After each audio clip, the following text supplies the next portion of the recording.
The chairs in a military courtroom don't creak.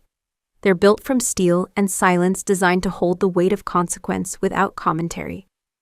I know this because I've been sitting in one for the past hour, watching my sister's career dissolve in real time while fluorescent lights hum their quiet judgment overhead. My name is Lauren Mitchell. Oldest daughter, forgotten sister, labeled the dropout. The air here at Fort Belvoir tastes like disinfectant and old coffee, the kind that's been sitting in a pot since before dawn. Security cameras blink red in each corner, recording everything and trusting nothing. The walls are painted that particular shade of government beige that exists nowhere else in nature, designed to be forgettable, like the people who disappear behind them. My family said I failed. They said it gently, the way you tell someone their dog died. Over holiday dinners and birthday phone calls that grew shorter each year, they said I couldn't handle the academy, said I wasn't made for command, said I was too soft for the uniform, too scattered for the structure. But the truth, I didn't fail. I disappeared. And sometimes those aren't the same thing. If you're listening to this, maybe through headphones on your lunch break or in your car, after another day of being overlooked, maybe you've lived in someone's shadow too. Maybe you know what it's like to be cropped out of your own family story. Maybe you understand how silence can be louder than any accusation. Drop a comment if you're here with me, just so I know someone's listening. The woman at the defendant's table adjusts her uniform sleeve for the third time in 10 minutes. Claire has always been precise about her appearance, every ribbon aligned, every crease sharp enough to cut paper. She's 38 now, rising through the ranks with the kind of steady momentum our father always admired. The kind I supposedly lacked. She hasn't looked back at me once since the proceedings began. Not once. The military judge is reading from a folder marked with red tape, the kind that means classified, the kind that means someone's career is about to become past tense. His voice carries that particular cadence of authority, each word measured and deliberate. The defendant stands accused of improper handling of encrypted military intelligence. The words float over the courtroom like smoke. Improper handling. Such clean language for such messy consequences. I've sat through enough briefings to know how these stories end. Someone made a mistake, someone gets blamed, someone disappears. The machinery of justice grinding forward with the precision of a Swiss watch. What they don't know, what Claire doesn't know, is that I brought something with me today. A single envelope, thin as a whisper, tucked inside my jacket pocket. It contains a piece of paper that could change everything about this moment, or nothing at all. The courtroom smells like wool uniforms and nervous sweat. 40 people breathing the same recycled air, all pretending they're not watching a woman's life unravel in real time. The stenographer's fingers dance across her machine, capturing every word for posterity. For the record, for the files that will outlive us all. I chose this seat deliberately, third row left side, clear view of the bench. Close enough to matter, far enough to observe. It's the same strategy I learned in places my family will never know about, doing things I can never tell them. The prosecutor is young, maybe 35, with the kind of eager energy that comes from believing the system works. He's laying out his case with mathematical precision, dates, times, breach protocols, consequences. Each fact another nail in Claire's carefully constructed coffin. She sits perfectly still, hands folded, face neutral. It's the posture of someone who learned early that showing weakness is worse than being weak. I recognize it because I taught it to her 20 years ago when she was scared of Dad's inspection Saturday mornings. The air conditioning clicks on with a mechanical sigh. Someone in the gallery shifts in their seat. A pen clicks. The small sounds of justice in motion. What strikes me most isn't the formality of it all, or the weight of consequence hanging in the air like humidity. It's how familiar this feels. The quiet tension, the careful words, the way everyone in this room is performing their role, while something larger moves beneath the surface. I've spent 15 years in rooms like this, wearing different faces, carrying different names. But this time, I'm here as myself. Lauren Mitchell, the sister who left, the daughter who disappeared, the woman who failed to become what everyone expected, except I didn't fail. And in about 5 minutes, when that judge looks up from his papers and sees me sitting here, everyone in this room is going to understand the difference. The Mitchell family lived by the sound of reveille even on Saturdays. Our house in Quantico sat 3 blocks from the main gate, close enough that you could hear the morning bugle call drift through the windows at 6:30 sharp. Dad would already be up, coffee made, newspaper folded to the international section. Mom would emerge from their bedroom in her robe, hair pinned back with military precision even before her first cup. Claire and I learned early that breakfast wasn't casual. We sat up straight, answered questions with "yes, sir" and "no, ma'am," and discussed current events like miniature officers preparing for morning briefings. The kitchen table was our first command center. Colonel James Mitchell, Marine Corps, 26 years of service, ran our household like a well-oiled unit. Inspection Saturdays meant white glove standards. Room layouts had to pass muster. Even our sock drawers followed regulation order. He wasn't cruel about it, just consistent. In his world, discipline was love expressed through structure. Mom Patricia Mitchell had served 8 years in naval logistics before Claire was born. She spoke in measured tones and kept her emotions filed away like classified documents. She could organize a supply chain for 3,000 Marines or coordinate a family vacation with equal efficiency. Warmth wasn't her language, but reliability was. Claire bloomed under this system like it was designed specifically for her genetic code. Even at 12, she kept a daily schedule taped to her bedroom wall. Study time, exercise time, family time, all color-coded and perfectly executed. When she announced at 14 that she wanted to follow the family tradition into military service, Dad's face lit up like she'd just solved world peace. I was different, quieter. I preferred watching to participating, analyzing to performing.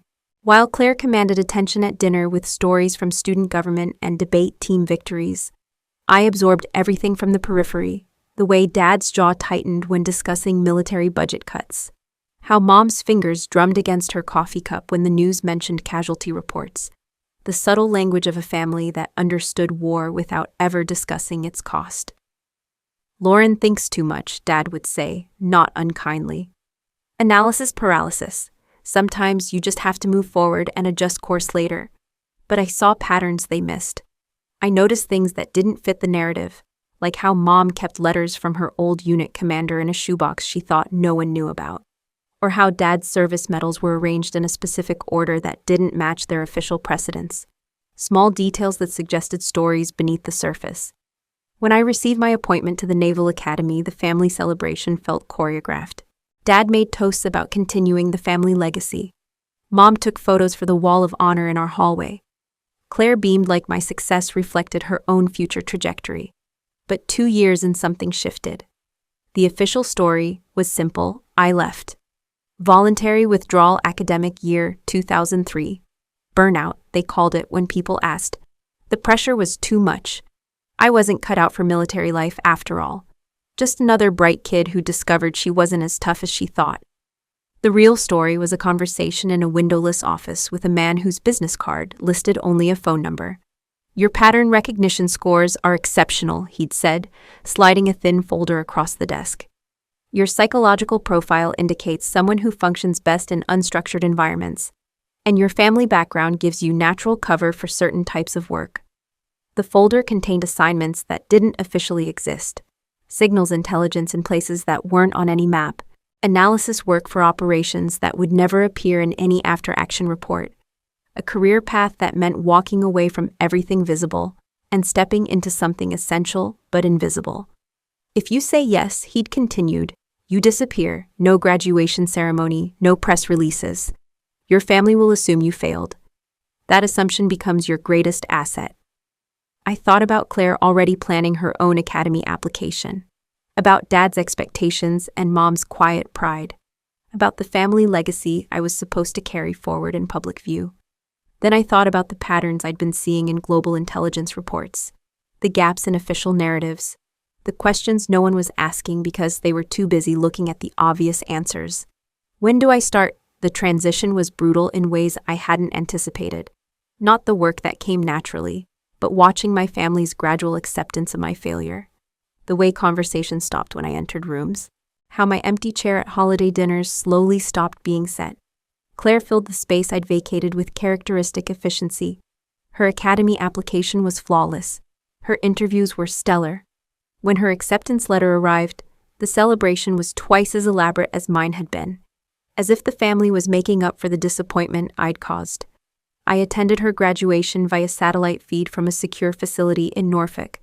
While she walked across the stage to receive her diploma, I was analyzing intercepts from a terrorist cell operating out of Marseille. While she posed for photos with our parents, I was briefing a task force on vulnerabilities in European naval communications. She rose. I faded. Holidays became exercises in careful omission. They'd ask generic questions about my government work, and I'd give generic answers about administrative duties. The conversations grew shorter each year. The assumptions grew stronger. Claire's career bloomed like time-lapse photography. Promotion after promotion, assignment after prestigious assignment. She spoke at conferences, gave interviews to military publications, built the kind of visible success that made our parents' friends jealous. I watched from shadows, proud and invisible. The irony wasn't lost on me. I'd chosen a path that required my family to believe I'd failed, so I could succeed at things they'd never understand. Every mission I completed, every crisis I helped prevent, every life I helped save, all of it depended on their disappointment in me remaining absolute. The ghost file was what we called our official non-existence. Names that didn't appear in personnel databases. Service records that contained only carefully crafted gaps. We were the missing pieces in other people's stories, the questions that couldn't be asked because no one knew we were the answers. But sitting in that courtroom, watching Claire face consequences for something she didn't understand, I realized the cost of being invisible wasn't just professional, it was personal. And sometimes the truth demands to be seen. The message arrived on a Tuesday morning, delivered through channels that most people don't know exist. Not email, not phone. A single sheet of paper slipped under my apartment door sometime between 0300 and 0500, while I was reviewing intelligence briefings from the previous day's operations in Eastern Europe. The paper was government stock, heavy cream-colored with that particular texture that suggests official business, conducted in rooms without windows. Ms. Mitchell, your sister, Lieutenant Colonel Claire Mitchell, is scheduled for an internal tribunal regarding improper handling of encrypted military intelligence. Proceedings commence Friday 0900 hours, Fort Belvoir. Your presence may be helpful. Sensitive internal matter. Observer status only. Administrative Coordination Office. No signature. No contact information. No explanation of how they'd found me or why they thought my presence would matter. Just facts delivered with the bureaucratic efficiency of an organization that didn't waste words on unnecessary details. I read it 3 times, then held it up to the morning light filtering through my kitchen window. No watermarks, no hidden text, no coded messages. Just a summons wrapped in the language of suggestion. Claire was in trouble, real trouble, if someone had gone through the channels necessary to reach me. The kind of trouble that made invisible people suddenly visible, that turned family secrets into operational necessities. I'd been expecting this call for 15 years. Not this specific call, I couldn't have predicted the details. But I'd always known that my 2 lives would eventually intersect, that the careful separation between Lauren Mitchell, the sister, and Lauren Mitchell, the ghost, would someday collapse under the weight of circumstance. The apartment felt smaller after reading the message. My morning routine, coffee, news briefings, equipment checks, suddenly seemed inadequate preparation for returning to a world I'd left behind. I walked to the bedroom closet and stared at the clothes hanging in precise order: dark suits for congressional briefings, casual wear for surveillance operations, formal attire for diplomatic functions, no uniform. I'd given up the right to wear one the day I'd chosen invisibility over recognition. I pulled out a simple black blazer and matching slacks. Conservative, professional, forgettable. The kind of outfit that wouldn't draw attention or raise questions. In this business, being unremarkable was a survival skill. But there was one thing I needed to bring with me. From the safe behind my bookshelf, I retrieved a manila envelope I'd kept sealed for 7 years. Inside was a single photograph. 5 soldiers standing in front of a bombed-out building in Fallujah, their faces painted with exhaustion and something that might have been relief. The mission designation was written on the back in my handwriting. Operation Black Echo, completed successfully. 3 of those soldiers hadn't made it home. The other 2 carried scars that would never fully heal. And somewhere in a classified database, their sacrifice was recorded as a successful intelligence operation that prevented a coordinated attack on 3 American bases. Claire had never asked about my work. None of my family had. But if she was facing a tribunal for mishandling encrypted intelligence, there was a chance, however small, that my past might provide context for her present. I spent the rest of Tuesday researching what public information existed about Claire's recent assignments. legal counsel to the Judge Advocate General's office, consultation on cybersecurity protocols, advisory work on information classification standards. All positions that would give her access to sensitive materials. All roles that required discretion and judgment. All opportunities for the kind of mistakes that could destroy a career in minutes. Wednesday, I drove the route from my apartment to Fort Belvoir twice, timing the journey and identifying alternate routes in case of complications. Old habits from a life where preparation could mean the difference between mission success and body bags. Thursday evening, I stood in front of my bathroom mirror and practiced being someone I hadn't been in years. Lauren Mitchell, the sister. Not the analyst, not the ghost, not the woman who had spent the last decade preventing wars that would never make headlines.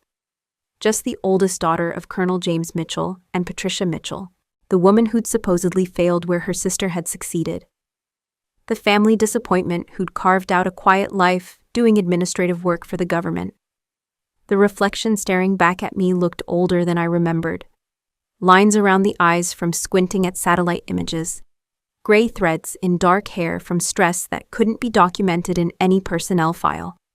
Hands that were steady because they'd learned to be in situations where trembling meant people died. I applied no makeup, pulled my hair back in a simple ponytail, chose shoes that were comfortable for walking and quiet on marble floors. If I was going to attend my sister's trial, I would do it as myself, whoever that was, after 15 years of being no one. The envelope with the photograph went into my jacket pocket, where I could feel its weight against my ribs. A reminder of what service actually cost, of the choices that couldn't be undone and the prices that couldn't be calculated. Friday morning arrived gray and cold, the kind of weather that suggested rain but couldn't commit to it. I dressed in the dark, moving through my apartment like a woman preparing for surgery, methodical, focused, calm. The drive to Fort Belvoir took 43 minutes through traffic that moved with the sluggish rhythm of federal employees reporting to jobs they couldn't discuss at dinner parties. I parked in the visitor section, presented identification to guards who checked my name against a list I couldn't see, and followed directions to a building that looked like every other government structure, functional, forgettable, designed to contain secrets. At the entrance to the courtroom, a sergeant asked if I was family. "Sister," I said. He made a note on his clipboard and directed me to the third row. I took my seat, placed my hands in my lap, and waited for justice to reveal what it knew about truth. Claire entered the courtroom like she was reporting for a routine briefing. Her uniform was flawless, every ribbon aligned with mathematical precision, brass polished to mirror brightness, posture that spoke of 20 years spent perfecting the art of military bearing. She walked between her two legal advisors with the controlled confidence of someone who'd prepared for this moment, who'd rehearsed every possible question and crafted every careful answer. But I could see the tension in her shoulders, the way her left hand pressed against her leg, fingers spread wide for a fraction of a second before returning to regulation position at her side. Claire had always done that when she was nervous, a tell from childhood that no amount of military training could erase. The courtroom filled with the quiet shuffle of people finding their assigned places. Observers in the gallery, court personnel at their stations, the machinery of military justice, arranging itself with practiced efficiency. I kept my eyes down, focused on my hands folded in my lap, trying to blend into the background the way I'd learned to do in a dozen different countries, under a dozen different names. Judge Colonel Harrison called the proceedings to order with a voice that carried the weight of 30 years in military law. He was older than I'd expected, gray-haired and deliberate, the kind of man who had seen enough careers destroyed in rooms like this to approach each case with careful precision. The defendant stands accused of improper handling of classified materials. He began reading from a file marked with red tape, specifically the unauthorized transmission of encrypted intelligence data through unsecured channels. The prosecutor, Major Reynolds, rose from his table with the kind of eager energy that suggested this was a significant case for his career. He was younger than Claire, maybe 35, with the sharp-edged ambition of someone who'd never made a mistake serious enough to teach him humility. "Your Honor, the evidence will show that Lieutenant Colonel Mitchell transmitted classified metadata through personal email, compromising operational security, and potentially exposing ongoing intelligence operations to hostile surveillance." Claire sat perfectly still, her face a mask of professional composure, but I caught the slight tightening around her eyes, When Reynolds mentioned ongoing operations, she understood the gravity better than she was letting on. Reynolds continued his opening statement, laying out a timeline of digital communications that painted Claire as careless at best, potentially treasonous at worst. Each piece of evidence was presented with prosecutorial precision timestamps, IP addresses, data transfer logs that traced the path of classified information from secure servers to civilian networks. Then he mentioned the metadata bundle. The transmission in question occurred on March 15, 2 years ago, Reynolds said, consulting his notes. Lieutenant Colonel Mitchell forwarded what she believed to be declassified training materials to a military legal discussion group. However, embedded within this seemingly innocuous data was a metadata tag linking to active intelligence operations. My hands remained steady in my lap, but something cold settled in my chest. March 15th. 2 years ago, that was 3 days after I'd submitted my final report on a signals intelligence operation that had taken 8 months to complete. The metadata tag, Reynolds continued, contained reference codes to a classified field mission designated Black Echo. The air in the courtroom seemed to thicken. I felt the weight of the photograph in my jacket pocket, the faces of 5 soldiers who'd trusted me to bring them home alive. 3 of them hadn't made that trip. Judge Colonel Harrison looked up from his papers, his expression shifting from routine attention to sharp focus. Black Echo. He repeated not as a question, but as recognition. That operation was classified at the highest levels. Yes, Your Honor. The metadata breach potentially compromised not only operational security, but also the safety of intelligence personnel involved in the mission. That's when Harrison did something unexpected. He flipped through his folder with sudden purpose, found a specific page, and his eyes narrowed as he read. Then slowly, deliberately, he looked up and scanned the courtroom gallery. His gaze moved across the observers systematically, professionally, until it landed on me. For a moment that stretched like eternity, we stared at each other across the formal distance of military protocol. Recognition flickered in his eyes, not of my face, which he'd never seen, but of something else. A piece of a puzzle clicking into place. Mitchell, he said, his voice quiet but carrying clearly through the silent courtroom. You're the analyst from Operation Black Echo, aren't you? The question hung in the air like smoke from a discharged weapon. Every conversation stopped. Every breath held. The court stenographer's fingers paused above her machine. Even the air conditioning seemed to quiet, as if the building itself was waiting for an answer I couldn't give. Claire's head turned toward me with mechanical precision. When our eyes met, the color drained from her face like water from a broken dam. In that instant, I saw her realize that the sister she'd thought was a failure, the woman she'd believed had washed out of military service in disgrace, was somehow connected to a classified operation significant enough to warrant this level of security concern. I said nothing. But silence in a military courtroom speaks volumes. My lack of denial was confirmation. My stillness was admission. My presence was explanation enough for anyone trained to read between the lines of classified operations. Major Reynolds looked confused, glancing between me and the judge as if he'd missed a crucial piece of briefing material. Claire's legal team exchanged quick glances, recognizing that the dynamics of their case had just shifted in ways they didn't understand. Judge Harrison returned his attention to the files in front of him, but I could see his mind working, connecting dots that had been invisible moments before. The case was no longer about a simple security breach. It had become something more complex, more dangerous, something that involved people who officially didn't exist. Claire's hand pressed against her leg again, fingers spread wide, but this time it wasn't nervousness. It was the recognition that she'd stumbled into waters far deeper than she'd imagined, and the sister she'd thought was drowning had actually been swimming in them for 15 years. The truth didn't need to be spoken. It was there in the silence and the recognition that passed between a federal judge and a woman who wasn't supposed to exist, in the sudden understanding that family secrets and national security had just collided in ways that would change everything. Judge Harrison cleared his throat and returned to his papers. But the room had already changed, and so had we. The next 2 hours unfolded like a slow-motion collision between good intentions and catastrophic consequences. Major Reynolds methodically reconstructed the events of March 15th, 2 years prior, with the precision of a pathologist performing an autopsy. Each piece of evidence was laid out in chronological order, creating a timeline that painted Claire not as a traitor, but as someone who'd made a mistake with implications she couldn't have imagined. Lieutenant Colonel Mitchell was preparing for a promotion review, Reynolds explained to the court. She'd been tasked with demonstrating her expertise in cybersecurity protocols and information classification standards. To support her case, she compiled what she believed to be declassified training materials. Claire sat motionless at the defendant's table, but I could see her breathing had become more controlled, more deliberate. The way soldiers breathe when they're trying to manage fear that threatens to overwhelm tactical thinking. Reynolds continued, on March 15th at 13:47 hours, she forwarded a compilation of these materials to a restricted email discussion group comprised of senior legal officers within the Judge Advocate General's office.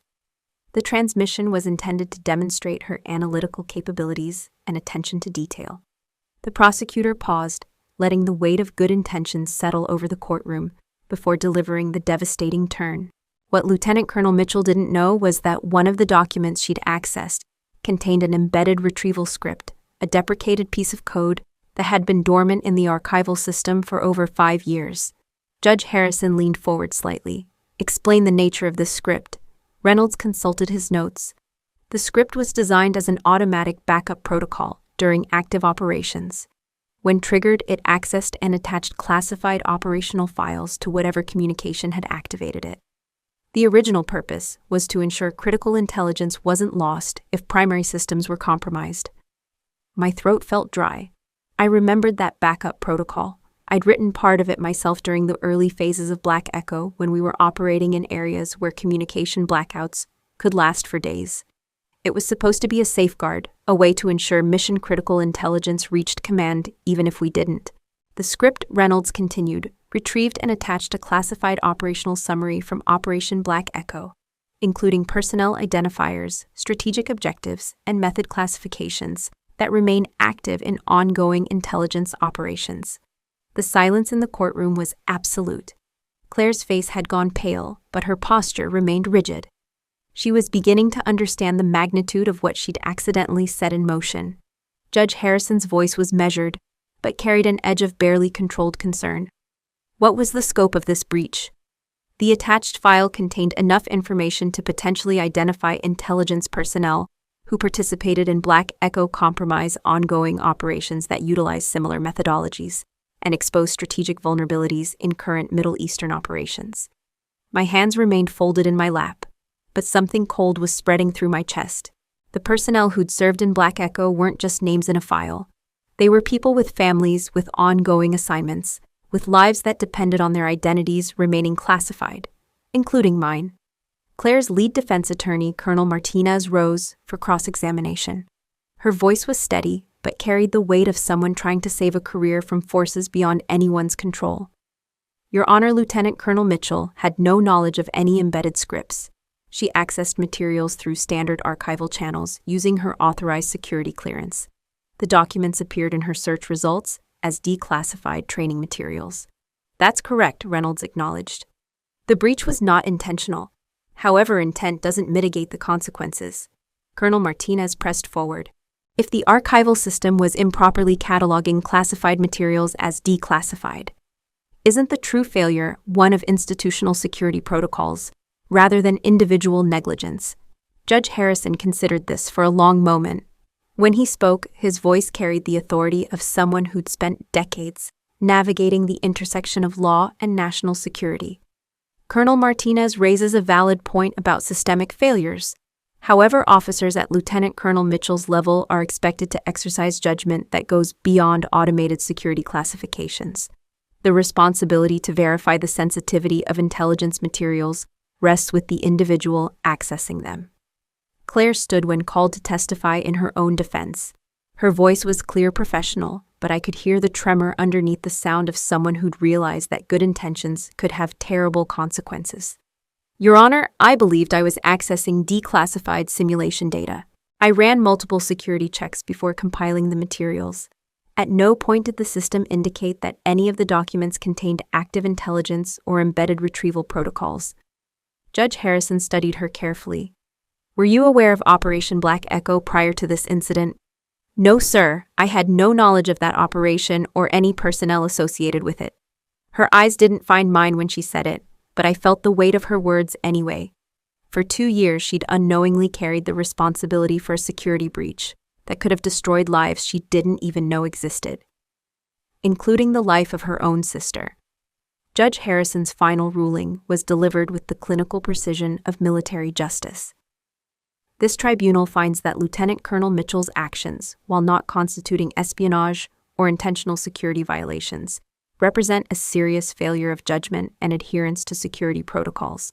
The consequences of this breach extended far beyond the defendant's understanding or intent.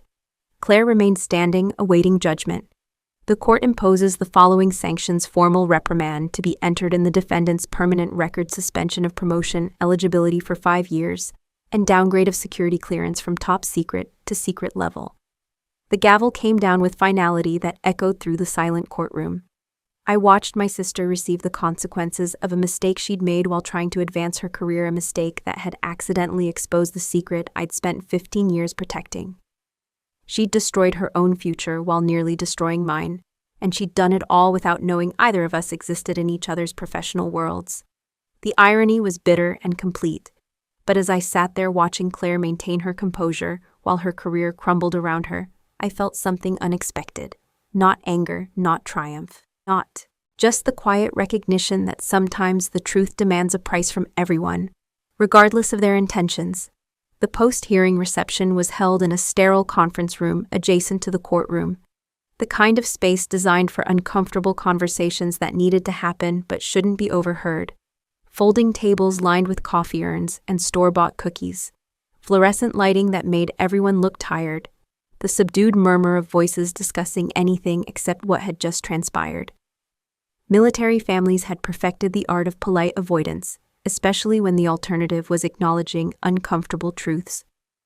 My parents arrived 20 minutes after the hearing concluded, moving through the room with the practiced grace of people accustomed to military social functions. Dad wore his dress blues, full ribbons, polished brass, the uniform of someone who'd never forgotten how to command respect. Mom was in navy blue civilian attire, conservative and appropriate, her expression carefully neutral. They found Claire near the coffee station, surrounded by a small circle of colleagues offering the kind of support that consisted mostly of meaningful looks and carefully worded reassurances. I watched from across the room, positioned near a window where I could observe without appearing to participate.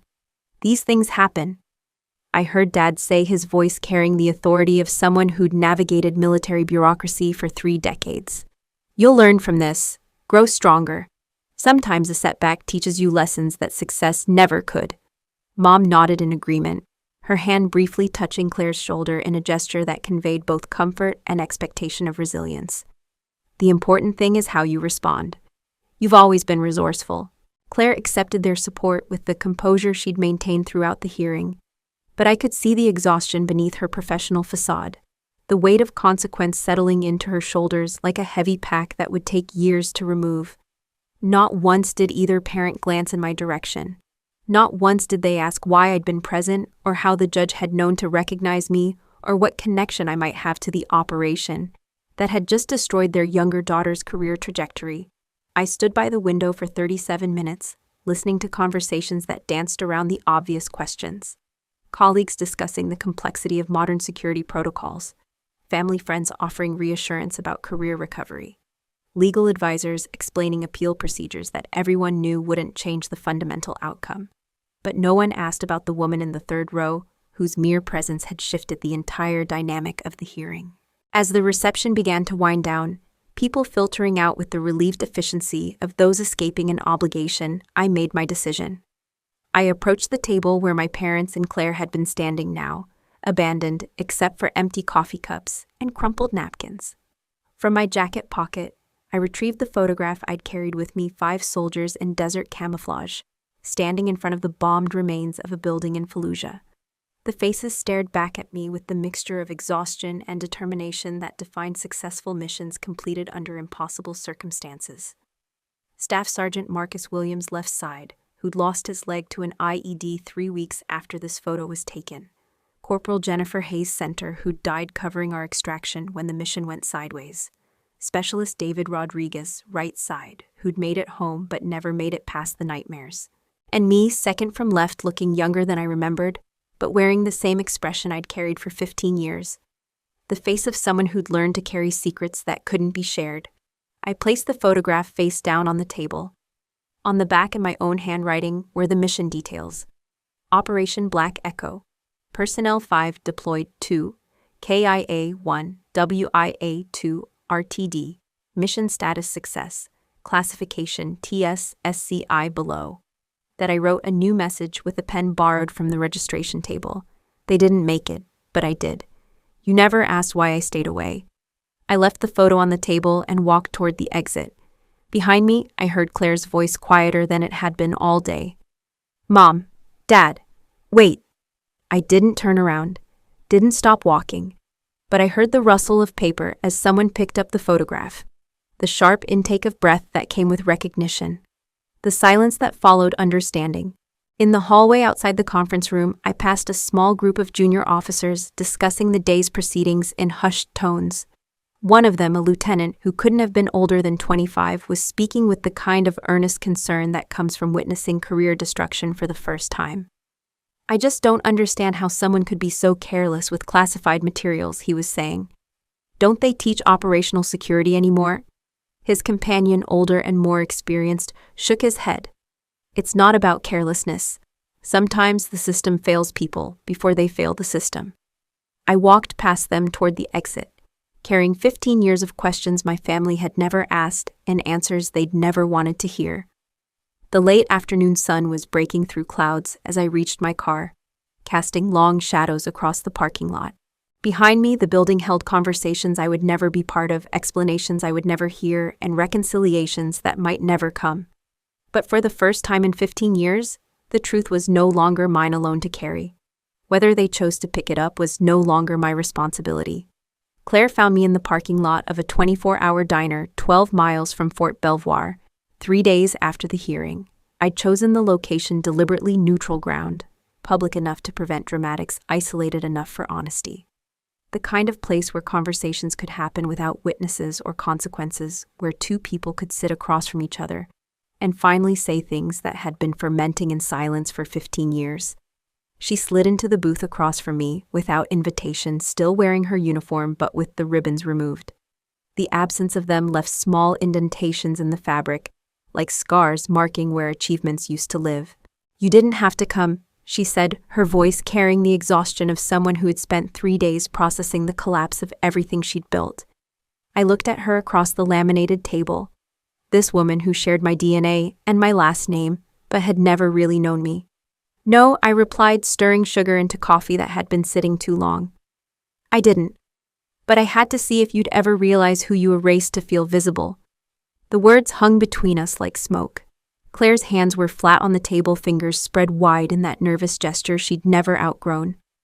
Her face had aged in the 3 days since the hearing, not physically, but in the way that sudden understanding can hollow out certainty and leave deeper lines around the eyes. I found the photo, she said quietly. I looked up the operation, what I could find in declassified reports. She paused, staring at the surface of the table, as if it might provide answers to questions she was still learning to ask. 3 casualties, she continued. High-value intelligence recovery, strategic success with significant operational cost. That's what the sanitized version said. I said nothing. The sanitized version always reduced human complexity to statistical outcomes, turned sacrifice into strategic calculation. It was easier that way for everyone who had to file reports and move on to the next mission. Claire looked up, meeting my eyes for the first time since entering the diner. You were there, in the field, leading people, while I thought you were filing paperwork in some administrative backwater. You thought what you needed to think, I said, not unkindly but without accommodation. It made everything simpler. She shook her head, frustration creeping into her voice. I wasn't trying to sabotage you. When I sent that email, when I accessed those files, I didn't even know you were tied to any of it. I had no idea Operation Black Echo existed, let alone that you were part of it. I know. Then why does it feel like I did something unforgivable? I considered her question, watching the fluorescent light flicker above our table. Outside the window, traffic moved past with the steady rhythm of people going places they needed to be, carrying burdens they couldn't set down. Because intent doesn't erase consequence, I said finally. You destroyed something accidentally, but you destroyed it completely. The difference between intentional betrayal and careless destruction is philosophical. The result is the same. Claire's jaw tightened. That's not fair. No, it's not. Nothing about this is fair. You nearly exposed people who are still operating in the field. You compromised intelligence that's keeping soldiers alive right now. You did it while trying to advance your own career. I paused, letting the weight of that settle. But the real damage isn't professional. Then what is it? I leaned back in the booth, studying this woman who'd spent her entire adult life competing with a ghost she didn't know existed. You erased me, Claire. Not from classified files or operational records, I was never in those anyway. You erased me from the family story, from birthday conversations and holiday traditions, and the basic assumption that I might matter. Her face flushed slightly. I didn't, you did. And you did it systematically over years until everyone forgot to ask where I was or what I was doing. Until my empty chair at dinner became normal. Until my absence became so routine that no one questioned it anymore. Claire was quiet for a long moment, her breathing shallow and controlled. When she spoke, her voice was smaller than I'd heard it since childhood. I always knew you were the one they talked about when they weren't talking. When Dad would get that look during dinner, like he was thinking about something he couldn't say. When Mom would pause before mentioning your name like she was choosing her words carefully. I knew there was something about you that made you different. She stopped, gathered herself, then continued. You didn't need them, their approval, their attention, their validation. You just existed complete and self-contained, while I spent my entire life performing for an audience that was always looking past me to see where you'd gone. So you made sure I stayed gone. I made sure I stayed visible. Her voice carried no defensiveness, just tired honesty. I filled every space you left empty. I answered every question you couldn't answer. I became the daughter they could be proud of in public. The fluorescent light above us flickered again, casting intermittent shadows across the table. Claire's uniform looked smaller on her now, like a costume that no longer fit properly. I'm not apologizing, she said quietly. Because I don't think that's what this is about. She was right. Apologies were for accidents, for misunderstandings, for situations where good intentions went awry. This was about something deeper than mistake or malice. You didn't betray me, Claire, I said, my voice steady and final. You just never saw me. That's worse. Outside, rain began to fall against the diner windows, distorting the lights from passing cars into abstract patterns that moved and disappeared like memories that couldn't quite be captured. We sat in silence, two sisters who'd finally found each other in the wreckage of everything they'd built separately. The call came 6 days after my conversation with Claire, delivered through the same channels that had summoned me to the hearing. This time, it was General Hammond himself on a secure line, his voice carrying the measured authority of someone who'd spent decades making decisions that couldn't be unmade. We need your expertise, he said, without preamble. The breach exposed vulnerabilities in our archival systems that go deeper than Lieutenant Colonel Mitchell's access protocols. We're conducting a full cybersecurity audit, and your operational background makes you uniquely qualified to identify potential threats. Translation: they needed someone who understood both the technical architecture and the human cost of intelligence failures. Someone who could trace digital breadcrumbs while remembering that each compromised file represented real lives in real danger. I accepted the consulting assignment not out of loyalty to the institution that had kept me invisible for 15 years, but because the alternative was allowing other families to pay the price for systemic failures they didn't understand. The secure facility at Quantico, where I conducted the audit, felt like stepping back into a previous life. Windowless rooms lined with servers, humming with the constant electricity of data processing. Workstations arranged with the functional efficiency of people who understood that information was both weapon and shield. For 3 days I combed through archived systems with the methodical precision of an archaeologist excavating digital remains. Database logs, access records, retrieval protocols, all the electronic DNA of an intelligence apparatus that had grown more complex than anyone could fully comprehend.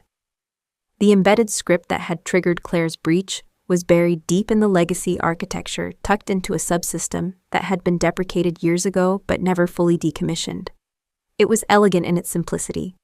A few lines of code, designed to activate when specific metadata was accessed, automatically retrieving and appending related classified files to whatever communication had triggered it. But the sophistication of the script suggested someone with intimate knowledge of both the technical infrastructure and the operational classifications. This wasn't random sabotage or amateur hacking. It was surgical, precise, and personal.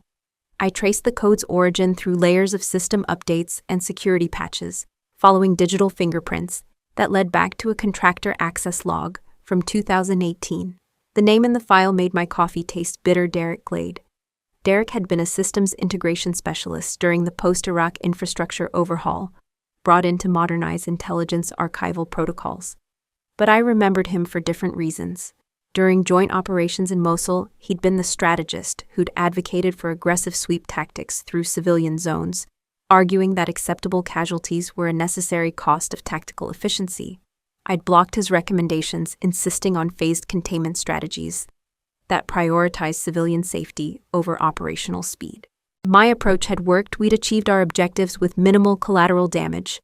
But Derek had never forgiven what he saw as bureaucratic weakness, undermining military effectiveness. The audit revealed the scope of his vindication strategy. The embedded script wasn't just one trap, it was part of a network of dormant code, scattered throughout the archival system, all designed to activate when specific operational files were accessed. Each script was tied to personnel, who had opposed his tactical recommendations over the years. Claire hadn't accidentally leaked classified information. She'd stepped on a digital landmine that Derek had planted specifically for me, triggered by any attempt to access Operation Black Echo materials. The fact that my sister had been the one to activate it was coincidence, cruel, perfect coincidence, that had nearly destroyed her career while exposing mine. The evidence was methodical and damning. Log files showing Derek's access to the archival systems during his contract period. Code signatures matching his documented programming style. Even metadata tags that corresponded to missions where he'd clashed with field commanders who'd rejected his tactical recommendations. But the most chilling discovery was the scope of his patience. Derek had embedded these digital time bombs in 2018 and waited nearly 4 years for them to detonate. He'd built a revenge system designed to activate only when his target's past operations became relevant to current investigations or career advancement. It was personal warfare conducted through institutional systems, using the bureaucracy as a weapon against the people who had once constrained his authority. When I presented my findings to General Hammond, his expression shifted from concern to cold fury. The breach hadn't been a single failure of judgment or protocol. It had been sabotage, deliberate and systematic, disguised as systemic vulnerability.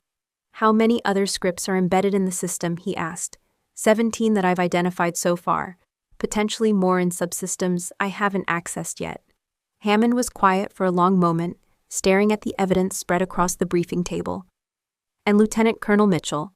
She triggered a trap that was never intended for her. She's a victim of someone else's vendetta, not a security risk. The general nodded slowly. Your recommendation. Full forensic audit of all systems Derek accessed during his contract period. Immediate removal of embedded scripts. And a review of his current whereabouts and activities. As I left Quantico that afternoon, I felt something I hadn't experienced in years. The satisfaction of solving a puzzle that had personal stakes. Claire's career had been destroyed by a ghost from my past, but at least now we understood the architecture of that destruction. Understanding, however, didn't erase consequence. It just made the injustice more precise. I drove to my parents' house on a Thursday evening in late October, when the Virginia air carried the first bite of winter and the trees had begun their slow surrender to the season. The house looked smaller than I remembered, though nothing about its structure had changed. Same brick facade, same regulation-trimmed hedges, same American flag hanging motionless in the still air. But something felt different as I walked up the front steps, like returning to a place that had been rearranged in subtle ways that couldn't quite be identified. Dad answered the door in civilian clothes, which surprised me. For as long as I could remember, he'd worn either uniform or clothes that looked like uniform disguised as casual wear.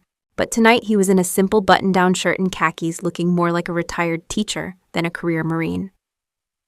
"Lauren," he said, and the way he said my name carried less authority than usual. Not warmer exactly, but quieter, like he was testing the sound of it in his mouth. Mom appeared in the hallway behind him, drying her hands on a kitchen towel.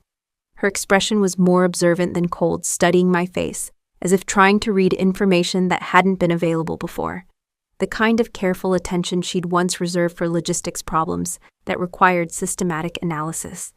They led me to the living room, where the coffee table held the same magazines, and the same lamp cast the same yellow light across furniture that had been arranged the same way for 20 years. But the family photos on the mantel had been rearranged. The one where I'd been cropped out was gone, replaced by an older image that included all four of us from when Claire and I were still in high school. We sat in the triangle formation that had defined family conversations for decades. Dad in his recliner, Mom on the couch, me in the chair that had always felt like the defendant's seat during childhood discussions of grades and behavior. But this time, I wasn't there to be questioned. From the manila folder I'd carried in, I removed 2 documents and placed them on the coffee table. The first was the tribunal's final recommendation, not just the public ruling that had downgraded Claire's career prospects, but the classified addendum that detailed the systemic vulnerabilities Derek's sabotage had exposed. The second was my signed consultancy report for the Department of Defense, outlining the cybersecurity reforms needed to prevent similar breaches in the future. My name was printed clearly at the bottom, followed by a classification level that made my parents' 20-plus years of service look routine. "This is what I've been doing," I said, not defensively, but with the simple directness of someone finally permitted to tell the truth. Not filing paperwork, not washing out of military service, not failing to meet family expectations. Dad leaned forward to read the classification markings, his expression shifting as he processed information that recontextualized 15 years of assumptions. Mom picked up the tribunal recommendation reading with the careful attention she'd once applied to supply chain logistics. Neither of them spoke while they absorbed the documents. The silence stretched long enough for me to hear the wall clock ticking and the subtle hum of the refrigerator in the kitchen. Finally, I said what I'd driven there to say. "I didn't need your applause. I just needed you to stop pretending I failed." The words carried no anger, no accusation, just the tired honesty of someone who'd spent too many years carrying a secret that had poisoned every family interaction with its absence. Dad set down the report and looked at me with eyes that seemed older than they had an hour earlier. "We didn't know," he said quietly. "No," I agreed. "You didn't know because you didn't ask. There's a difference." Mom folded the tribunal recommendation carefully, her movements precise but slower than usual. "Your sister," she said. "The hearing. You were there because someone had to understand the full scope of what happened. Because the truth was more complicated than the official version. Because sometimes family obligations transcend operational security." Dad stood up abruptly and walked to the antique desk in the corner of the room. From the bottom drawer, he retrieved something wrapped in tissue paper. When he unwrapped it, I saw it was an old family photograph, the 4 of us at a long-ago barbecue, all of us younger and wearing expressions that suggested we still believed in simple narratives. He studied the image for a moment, then looked at me with something that might have been regret or recognition or both. "Maybe it's time we took a new one," he said. The suggestion hung in the air like a question that had been waiting years to be asked. But this time, instead of the polite deflection or practical objections that would have greeted such proposals in the past, something different happened. Mom nodded slowly. "Yes, I think it is." I looked at these 2 people who had raised me according to principles they understood, who had created a family structure that worked until it encountered truths too complex for their framework to accommodate. "Okay," I said. For the first time in 15 years, no one objected to including me in the frame. The conversation that followed was careful, tentative, like diplomats from different countries, learning to speak the same language. But it was a beginning. And sometimes, beginning is enough. 6 months later, I stood in front of a classroom at the National Defense University, teaching a quarterly course on ethical command decision-making in asymmetric intelligence operations.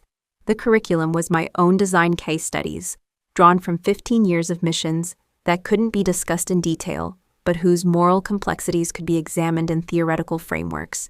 How do you make life or death decisions with incomplete information? When does tactical success become strategic failure? What obligations do commanders have to personnel whose sacrifices can never be publicly acknowledged? The students were mid-career officers, captains and majors hungry for advancement, but smart enough to understand that promotion required more than technical competence. They needed to learn how to carry the weight of consequence, how to make decisions that would follow them long after their uniforms were retired. Claire attended every session. She sat in the third row, taking notes with the methodical precision that had always defined her approach to learning. But something was different now. Gone was the performative engagement, the calculated questions designed to demonstrate intellectual superiority. Instead, she asked the kinds of queries that came from genuine curiosity about problems she was only beginning to understand. In asymmetric operations, she asked during one session, how do you balance operational security with the moral obligation to acknowledge sacrifice? It was a question born from personal experience from watching her own career collapse, because of systems she hadn't understood and sacrifices she hadn't recognized. You don't balance them, I replied. You carry both. The weight of necessary silence and the weight of unacknowledged cost. That's what command means in this context, accepting responsibility for contradictions that can't be resolved, only endured. After the 8th session, Claire lingered while other students filed out with the efficient dispersal of people returning to demanding schedules. She approached my desk carrying a thin binder, her expression carrying the careful neutrality of someone offering something that might be rejected. I've been working on this, she said, setting the binder down without ceremony. Draft proposal for reform protocols in intelligence archival systems, modeled on your Black Echo command frameworks. I opened the binder to find 30 pages of methodical analysis recommendations that demonstrated not just technical understanding, but genuine comprehension of the human costs of systemic failure. The writing was clear, practical, implementable, the work of someone who'd learned to think beyond personal advancement to institutional responsibility. At the bottom of the final page, written in her careful handwriting, was a note. You were always the one I wanted to become. I just didn't know how to say it. I looked up to find her studying my face, waiting for a reaction that would tell her whether 15 years of misunderstanding could be transformed into something resembling respect. I smiled, not broadly, not dramatically, but with the quiet satisfaction of recognition finally achieved. It's good work, I said. Submit it through official channels. The recommendations are sound. She nodded, gathered her materials, and walked toward the door. Then she paused, turned back. Thank you, she said, for teaching me what I should have learned years ago. After she left, I sat alone in the empty classroom surrounded by whiteboards, covered with diagrams of command structures and decision trees. The late afternoon sun slanted through windows, casting long shadows across desks, where officers had wrestled with questions that had no clean answers.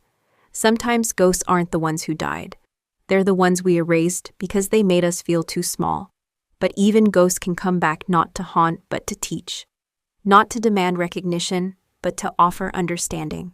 Not to seek revenge, but to provide wisdom earned through sacrifice that couldn't be shared until the moment was right. The truth had taken 15 years to surface, but now that it was visible, it would never return to darkness. And that, I realized, was enough. If you've ever been called a failure just because they didn't understand your story, drop a comment. You're not alone. Some truths take time to be seen. But when they are, they never go back in the dark.